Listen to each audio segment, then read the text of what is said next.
It was supposed to be a standard confidential appraisal in a high-security boardroom.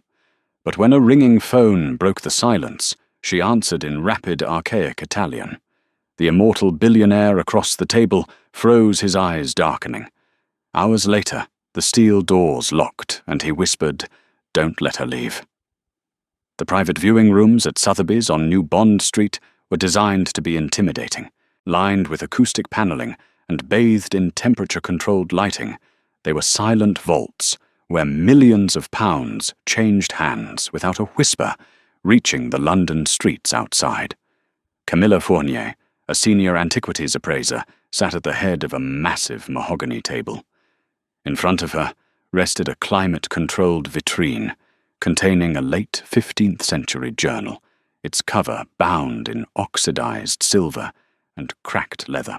Camilla checked her Cartier watch, a graduation gift from her late grandfather, Arthur Fournier, a renowned historian from Geneva. It was exactly 3 o'clock in the afternoon. Her client was remarkably punctual.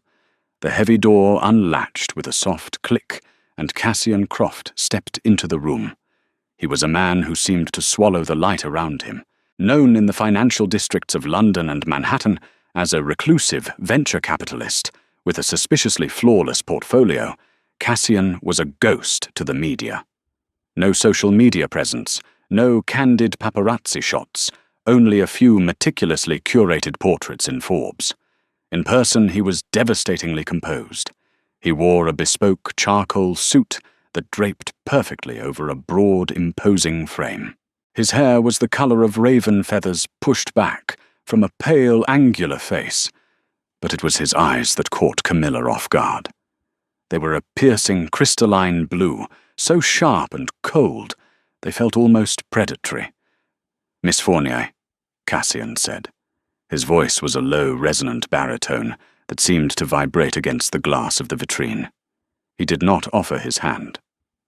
"Mr. Croft, thank you for coming in person," Camilla replied, keeping her tone professionally detached, despite the sudden, inexplicable drop in the room's temperature.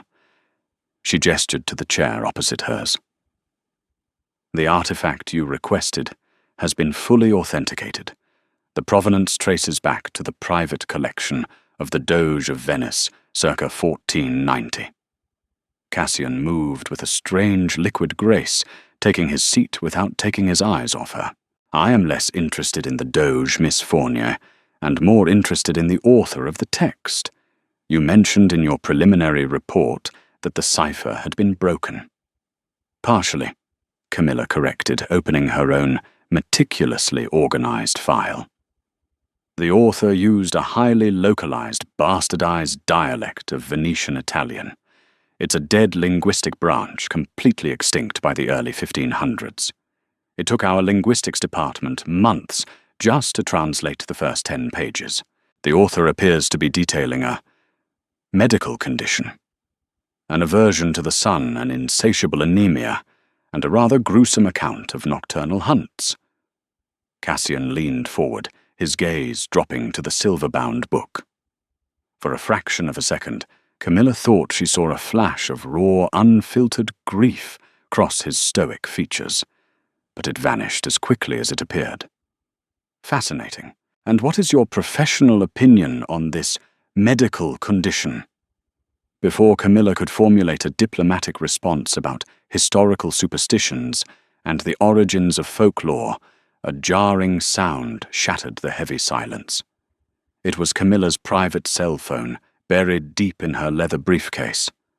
The ringtone was a specific, shrill alarm, an emergency bypass she only used for one person, her younger brother Leo, who was currently studying abroad in Rome. "I am so sorry," Camilla gasped, her cheeks flushing with immediate embarrassment. Protocol dictated absolute silence during these viewings. "I have to turn this off." She reached into her bag, intending to silence the device, but as she saw Leo's name flashing frantically on the screen, a knot of dread formed in her stomach. Leo had a severe heart condition. He never called during her work hours unless he was in an ambulance. Panic overrode her professionalism. "Excuse me, please. It's a medical emergency." she blurted out, answering the call before Cassian could object. Leo stai bene, she demanded, her voice rising. On the other end, Leo was gasping his words, tumbling out in a frantic, panicked rush. He was lost in the catacombs under the city, separated from his tour group, and his chest was tightening. He was terrified. Camilla's mind shifted gears instantly. To calm him down, to ground him, she fell back into the secret, comforting language of their childhood. They had been raised by their eccentric grandfather, who had taught them to speak fluently in the very same archaic, dead dialect she had just been lecturing Cassian about. It was their secret code, a way to feel safe and connected. Ascoltami bene, leone mio. Camilla spoke rapidly, her accent flawless, the harsh consonants and rolling vowels of the extinct 15th century Venetian dialect spilling from her lips with natural ease. Respira con me. Non sei solo. Trova la luce dell'uscita. Segui il muro a destra. Listen to me well, my lion. Breathe with me. You are not alone. Find the light of the exit. Follow the right wall. She continued speaking for 2 full minutes, her voice a steady rhythmic anchor in the ancient tongue guiding her brother through his panic attack, until he finally confirmed he saw a security guard and was safe. Breathing a massive sigh of relief, Camilla ended the call and dropped the phone back into her bag. She pressed the heels of her hands to her eyes for a brief moment, composing herself, ready to offer 1,000 apologies to the billionaire sitting across from her. But when she looked up, the apology died in her throat. Cassian Croft was no longer sitting in his chair. He was standing completely rigid, his hands gripping the edge of the heavy mahogany table so tightly that the wood was audibly splintering beneath his fingers. His aristocratic composure had completely vanished, replaced by an expression of absolute, terrifying shock. He was staring at her as if she had just risen from the grave. Mr. Croft, Camilla whispered, her heart hammering against her ribs. The sound of the wood cracking under his grip echoed in the silent room. I apologize for the interruption. My brother, where did you learn to speak like that? Cassian's voice was barely a rasp, stripped of its smooth, corporate veneer. It sounded ancient, rough, and dangerous. Camilla swallowed hard, instinctively pushing her chair back an inch. I told you my grandfather was a linguist and a historian. He specialized in pre-Renaissance dialects. He taught my brother and me when we were children as a sort of intellectual game. It's a family quirk. Cassian's chest rose and fell in a slow, unnatural rhythm. His eyes, previously a cold, clear blue, seemed to have darkened, the pupils expanding, until his irises were almost entirely black. A family quirk. He repeated the archaic Venetian accent, suddenly bleeding heavily into his perfect Queen's English. A dead language, spoken only by the inner circle of the Valerius court, taught to a child in modern-day Geneva. Camilla felt a cold prickle of alarm wash over her skin. I don't know what the Valerius court is, Mr. Croft, now regarding the journal. The viewing is over, Cassian interrupted abruptly. He turned his back to her, pulling a sleek, encrypted phone from his jacket pocket. He didn't look at her as he strode toward the heavy, reinforced door of the boardroom. He pressed a button on his phone, and Camilla heard him speak only one sentence to whoever was on the other end. Secure the perimeter. Before Camilla could even process the command, Cassian opened the boardroom door and stepped out into the plush, carpeted hallway. He closed the door behind him with a solid, definitive thud. Camilla sat frozen for a few seconds. The sudden shift in dynamics had given her intellectual whiplash. The man was clearly unstable. She decided right then and there that Sotheby's could assign a different appraiser to close the deal. She quickly gathered her notes, slid the thick appraisal file into a briefcase, and walked briskly toward the door. She turned the brass handle. It didn't budge. Frowning, Camilla pushed her security badge against the electronic reader mounted on the wall. The light blinked an angry solid red. Access denied. "What on earth?" she muttered. She hit the intercom button designed to connect the private rooms to the main security desk at the front lobby. "Hello, this is Camilla Fournier in room 4. My door seems to be jammed." Static hissed through the speaker, followed by a voice that did not belong to the standard Sotheby's security team. It was a smooth, cold voice. "Miss Fournier, please remain seated.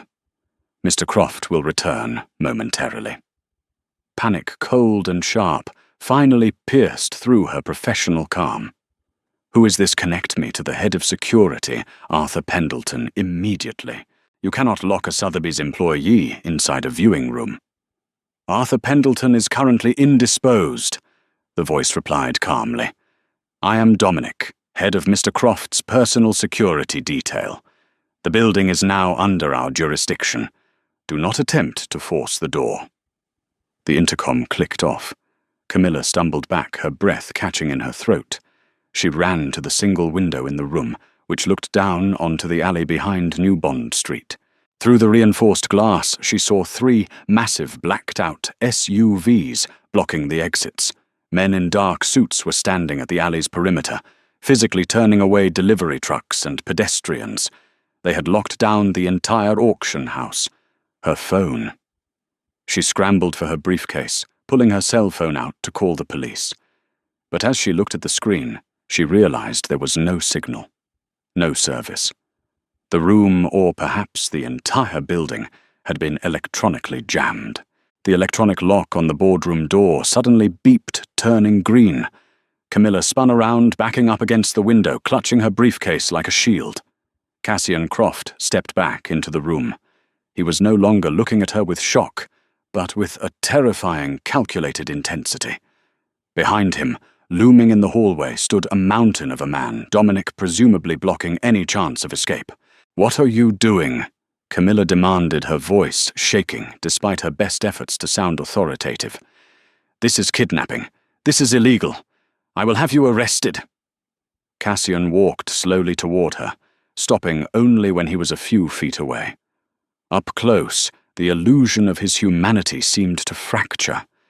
His skin was too flawless, his stillness too absolute. He didn't seem to be breathing at all, 482 years ago. Cassian began his voice, a soft, dangerous murmur. "The woman who wrote that journal was hunted down and burned in the streets of Venice by the Inquisition. She was my wife." Camilla's back pressed flat against the cold glass of the window. "You're insane."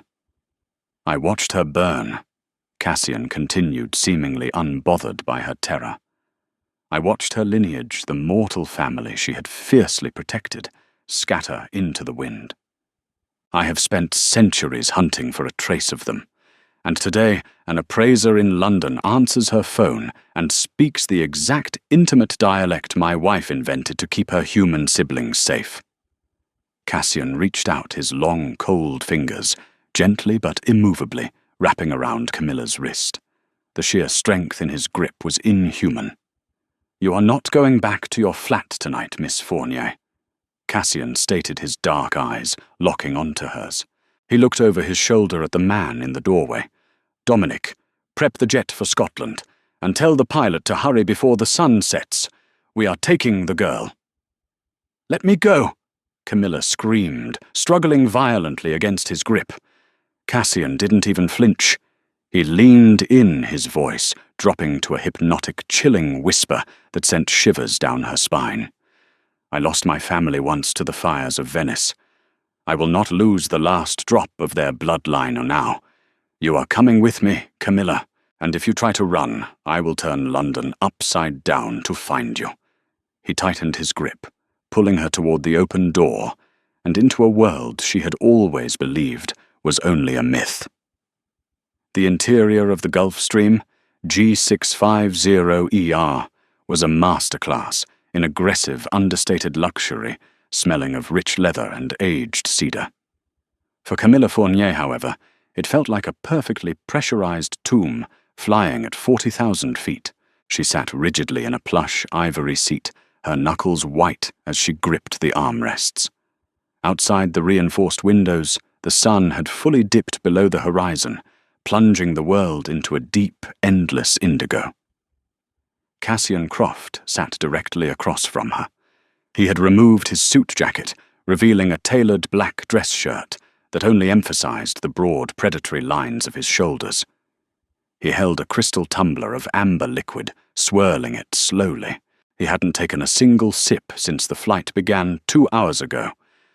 "You are attempting to calculate the odds of surviving a leap from an aircraft traveling at Mach 0.9, Cassian observed. His voice was smooth, stripping away the terrifying, archaic edge he had used in the Sotheby's boardroom, replacing it with a chillingly calm authority. "I am attempting to calculate how long it will take for the Metropolitan Police to realize a senior appraiser was abducted from a highly surveilled building in Mayfair." Camilla snapped back. She forced her voice to remain steady, refusing to give him the satisfaction of her terror. "My firm knows I am with you. There is a paper trail." Cassian smiled, and the sight of it was deeply unnerving. It did not reach his crystalline blue eyes. The cameras at Sotheby's malfunctioned at exactly 2:59 this afternoon. The building's digital logs show that you checked out, walked down New Bond Street, and hailed a cab. By tomorrow morning, a carefully fabricated email will be sent from your IP address to your director, stating you have taken a sudden leave of absence due to a family emergency. Camilla's breath hitched. A family emergency. A suffocating wave of realization crashed over her. She lunged forward, her professional veneer shattering completely. "Leo, if you touch my brother, I swear to God. Your brother is entirely safe, Camilla." Cassian interrupted his tone, sharp enough to cut glass. He set the crystal tumbler down on the polished mahogany table separating them. "In fact, he is safer now than he has been since the day he was born. While you were busy guiding him out of the Roman catacombs, Dominic's men intercepted a 3-man strike team waiting for him at the surface. Your brother is currently on a private charter, heavily guarded, heading to the exact same secure location we are." Camilla fell back into her seat, her mind spinning wildly. A strike team? Why would anyone want to hurt Leo? We are academics, appraisers. We don't have enemies. Cassian leaned forward, resting his elbows on his knees, his gaze locking onto hers with an intensity that made the air in the cabin feel dangerously thin.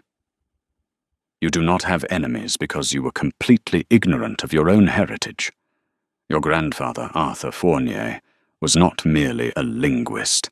He was the last active keeper of the Valerius records. He knew exactly what he was teaching you when he drilled that dead Venetian dialect into your heads." "Stop talking in riddles," Camilla demanded, her voice trembling slightly. "Who are the Valerius? And why did you say your wife was burned 400 years ago?" Cassian looked away for a moment, staring out into the black abyss beyond the window. When he spoke again, the weight of centuries bled into every syllable. History remembers the Inquisition as a crusade against heresy and witchcraft. But beneath the public burnings there was a shadow war. A faction known as the Sancta Umbra, the Holy Shadow, was formed to eradicate my kind. Vampires are not folklore, Camilla. We are an evolutionary divergence, a predatory apex. He turned back to her, and for the first time, she saw the subtle, terrifying shift in his face. His canine teeth were slightly elongated, sharp and lethal. The veins beneath his pale skin pulsed with an unnatural, dark rhythm. My wife Genevieve was a mortal physician in Venice. Cassian continued, his voice dropping to a harsh whisper. She married me knowing what I was. She dedicated her life to studying our blood, trying to synthesize a cure for our aversion to the sun. She documented everything in that silver-bound journal you had on your desk. The Sancta Umbra discovered her laboratory, They dragged her into the Piazza San Marco and set her on fire while I was trapped in a subterranean crypt, unable to walk in the daylight to save her. A heavy, oppressive silence filled the cabin. Camilla felt a tear slip down her cheek, a visceral reaction to the raw, ancient agony radiating from the immortal sitting across from her. Genevieve had a younger sister, Cassian said softly. Before the Inquisition could take her, my remaining guard smuggled the sister out of Italy. She took Genevieve's journal with her. That sister was your direct ancestor. For 5 centuries, your family has passed down the language of my court, hiding the journal guarding the bloodline. And the strike team in Rome, Camilla whispered, terrified of the answer. The Sancta Umbra did not die in the Renaissance, Cassian replied grimly. They evolved.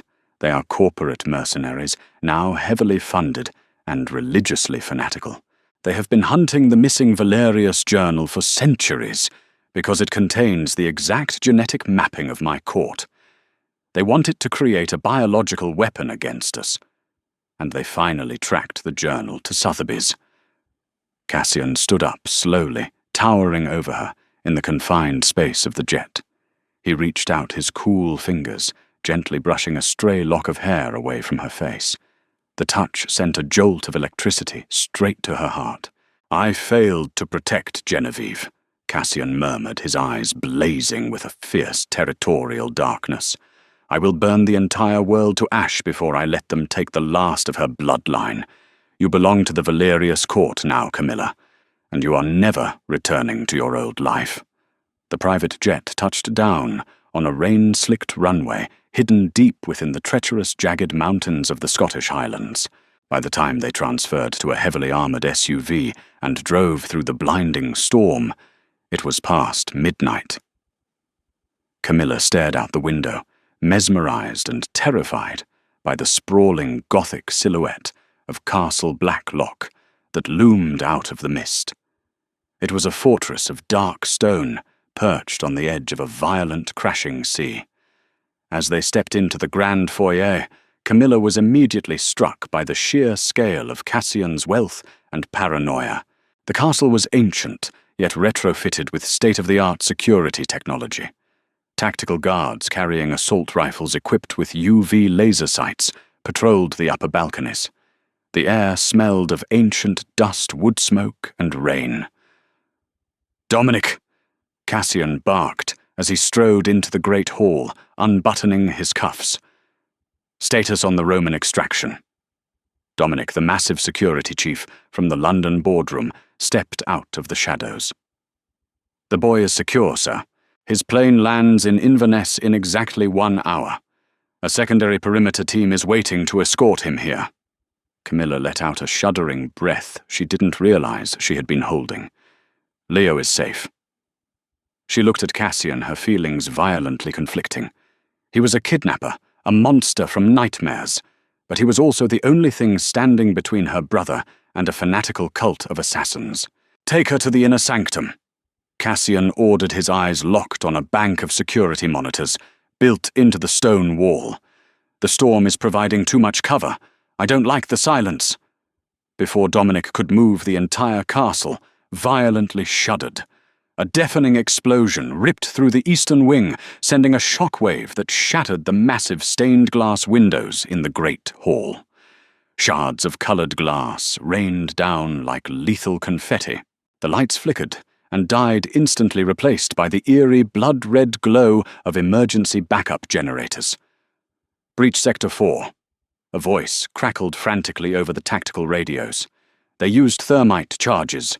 Multiple hostiles entering the courtyard. Cassian's composure vanished, replaced instantly by the terrifying apex predator Camilla had glimpsed on the plane. His eyes turned completely black. He moved faster than the human eye could track, crossing the massive hall in a fraction of a second and grabbing a long silver alloy broadsword from a display mount on the wall. "Dominic, get her into the vault. Do not stop for anything," Cassian roared. "Wait!" Camilla screamed over the blaring sirens. "Cassian, what about Leo? If they intercept him at the airport?" I will slaughter every last one of them before they leave these grounds. Cassian snarled, his voice vibrating with unnatural demonic resonance. Go! Gunfire erupted from the corridors. Dominic grabbed Camilla by the arm, hauling her toward a hidden stone stairwell behind a tapestry. As she was dragged away, Camilla looked back just in time to see the heavy oak doors of the great hall kick open. Dozens of men in black tactical gear poured into the room, their weapons raised.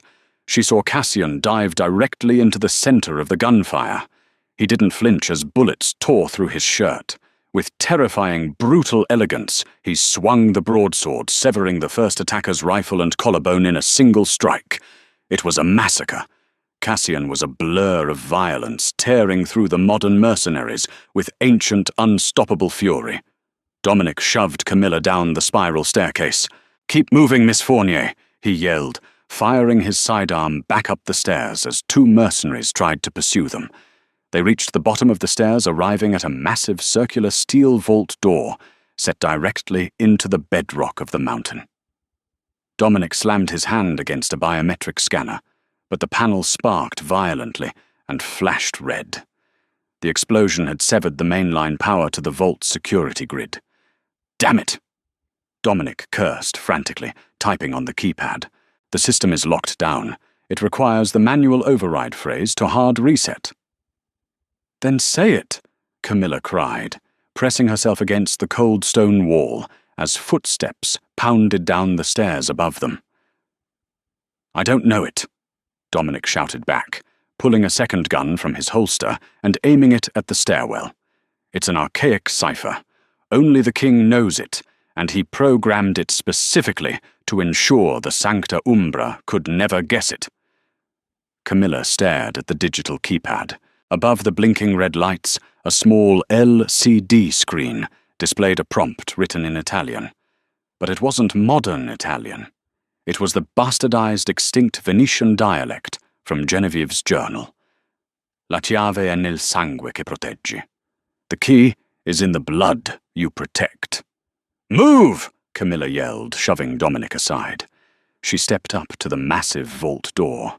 Her grandfather's voice echoed in her mind the late-night lessons in his Geneva study. The language of the court, Camilla.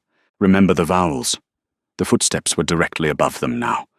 Dominic began firing up the stairwell, the deafening cracks of his pistol echoing in the confined space. Camilla hit the voice recognition button on the panel.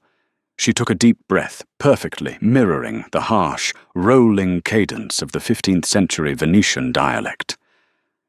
"Il sangue non si arrende al fuoco." The blood does not surrender to the fire. For a terrifying second, nothing happened. Then a heavy mechanical thud echoed from deep within the steel. The digital light turned green. The massive vault door hissed and swung open.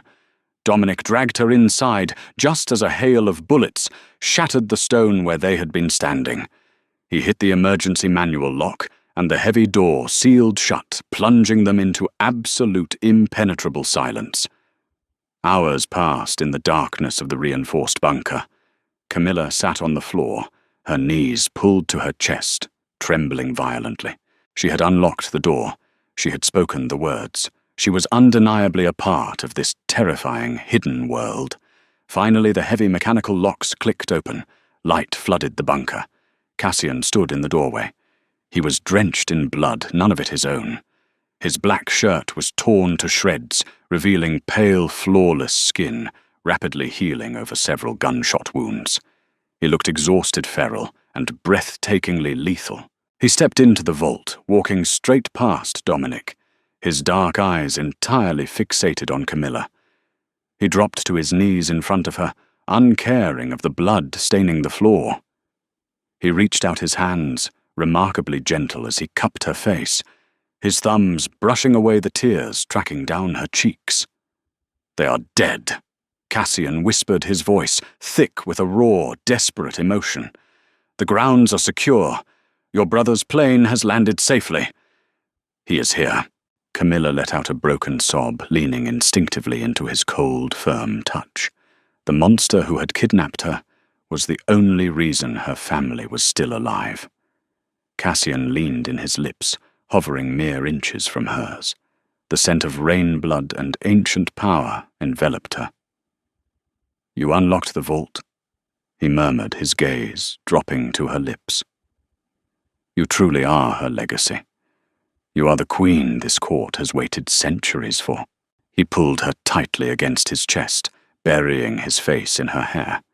He looked up at Dominic, his eyes flashing with lethal possessive fire, and repeated the words that had sealed her fate hours ago. "Don't ever let her leave.